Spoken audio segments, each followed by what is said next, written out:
Hello बच्चों, कैसे हैं आप। उम्मीद है सभी लोग अच्छे होंगे। आज धनतेरस का दिन है तो सभी को धनतेरस और दिवाली की बहुत सारी शुभकामनाएं। आज एक चैप्टर स्टार्ट करते हैं, नाभिक। बहुत ही छोटा सा चैप्टर है। इस चैप्टर को हम केवल 2 लेक्चर में कवर करते हैं। छोटा चैप्टर है। इसके पहले जो चैप्टर परमाणु एटम था उसमें नाभिक की खोज हुई थी। उसमें रदरफोर्ड वैज्ञानिक थे, रदरफोर्ड। इन्होंने अल्फा कण प्रकीर्णन प्रयोग से नाभिक की खोज की थी। नाभिक की क्या की थी? खोज की थी। तो ये आपका क्या एक परमाणु है, एटम है, परमाणु। और परमाणु का जो केंद्रीय भाग होता है उसे हम क्या कहते हैं? नाभिक कहते हैं। अर्थात परमाणु का जहां समस्त धनावेश इकट्ठा हो या जहां परमाणु का समस्त द्रव्यमान निहित हो, इकट्ठा हो, उस छोटे सी एरिया को हम क्या कहते हैं? नाभिक कहते हैं। जहां परमाणु का समस्त धनावेश इकट्ठा हो उसे हम क्या कहते हैं? नाभिक कहते हैं। तो इसमें पहले परिभाषा हम पढ़ेंगे नाभिक की। देखते हैं डिफिनीशन पहले इसकी पढ़ते हैं। तो नाभिक की परिभाषा क्या होगी? जहां परमाणु का समस्त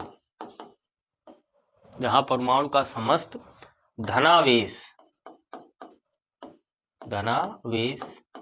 या द्रव्यमान निहित हो या इकट्ठा हो। जहां परमाणु का समस्त धनावेश या द्रव्यमान निहित हो उसे हम क्या कहते हैं? नाभिक कहते हैं। उसे नाभिक कहते हैं, न्यूक्लियस। तो ये आपका पूरा क्या है? परमाणु है। तो इस परमाणु का जो केंद्रीय भाग होता है, जहां इस परमाणु का समस्त धनावेश या समस्त द्रव्यमान इकट्ठा होता है उसे हम क्या कहते हैं? नाभिक कहते हैं। सामान्यतया जो नाभिक होते हैं, सामान्यतया नाभिक गोलाकार होते हैं। कैसे होते हैं? गोलाकार होते हैं।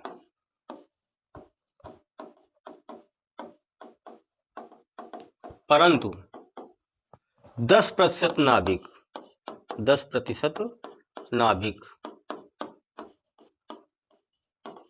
अपने गोलीपन से विचलित हो जाते हैं। अपने गोलीपन से विचलित हो जाते हैं। तो रदरफोर्ड ने अल्फा कण प्रकीर्णन प्रयोग से नाभिक की खोज की।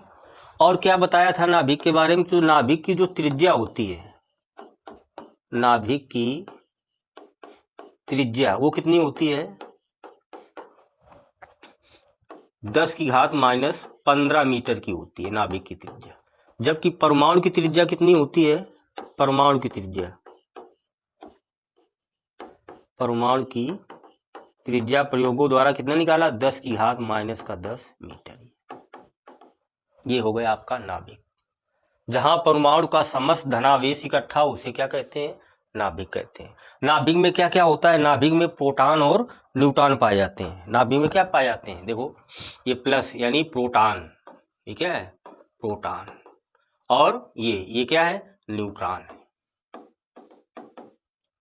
और ये जो नाभिक है इनकी विभिन्न कक्षाओं में जो इलेक्ट्रॉन है वो क्या करते रहते हैं? चक्कर लगाते रहते हैं।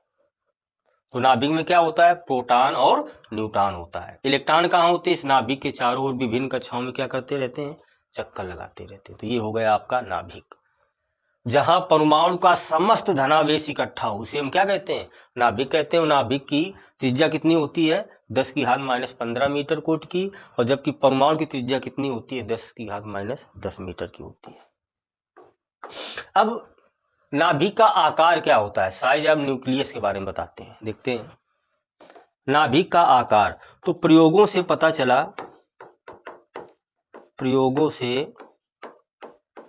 चला कि नाभिक का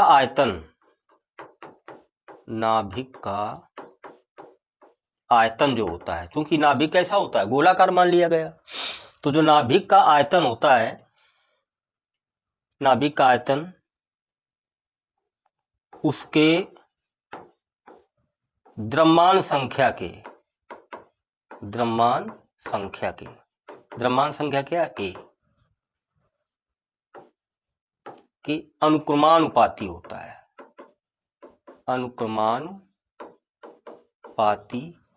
ये पता चला प्रयोगों से। क्या पता चला कि जो नाभिक का आयतन होता है वो नाभिक के द्रव्यमान संख्या के क्या होता है, अनुक्रमानुपाती होता है। तो अगर हम नाभिक की त्रिज्या कुछ ले ले, नाभिक की त्रिज्या, ये जो नाभिक है इसकी जो त्रिज्या हम मान लेते हैं क्या है, आर है।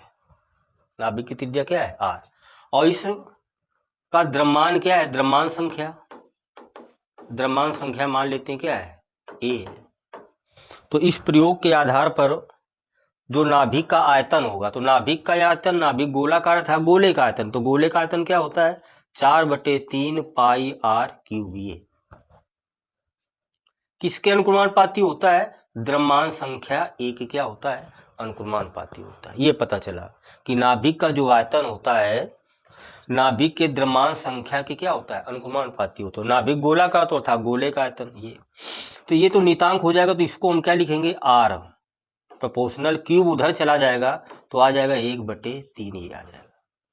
अगर हम प्रोपोर्शनल का चिन्ह हटाएंगे तो एक नितांक जोड़ देंगे, क्या, आर नॉट, और ए का पावर क्या आ जाएगा, 1/3। ये फार्मूला बन गया, जहां आर नॉट क्या है, नितांक है। ये आर नॉट क्या है, नितांक। इसका मान होता है कितना, 1.5 गुणा 10⁻⁻15 मीटर। या इसी को, ये नाभिक की त्रिज्या, इसी को हम क्या लिख सकते हैं, आर नॉट बराबर 1.5 गुणा 10⁻15 है। इसको हम फर्मी लिख सकते हैं। क्या लिख सकते हैं, फर्मी।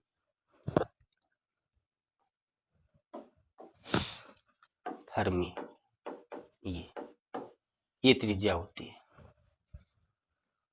अर्थात एक फर्मी बराबर क्या होता है, 10⁻⁻15 मीटर। यही हाइड्रोजन के नाभिक की जो त्रिज्या होती है, हाइड्रोजन कितनी होती है, 10⁻⁻15 सॉरी 1.5 फर्मी होती है। हाइड्रोजन की नाभिक की जो त्रिज्या होती है वो कितनी होती है, 1.5 फर्मी होती है। तो नाभिक की त्रिज्या कितनी होती है, 1.5 गुणा 10⁻⁻15 मीटर, या 1.5 फर्मी। एक फर्मी में 10⁻⁻15 मीटर होता है। तो एक ये फार्मूला अगर इससे निवेद कर लगेंगे, नाभिक की जो त्रिज्या होती है अर्थात नाभिक का जो आयतन होता है वो नाभिक के द्रव्यमान संख्या के क्या होता है, अनुक्रमानुपाती होता है।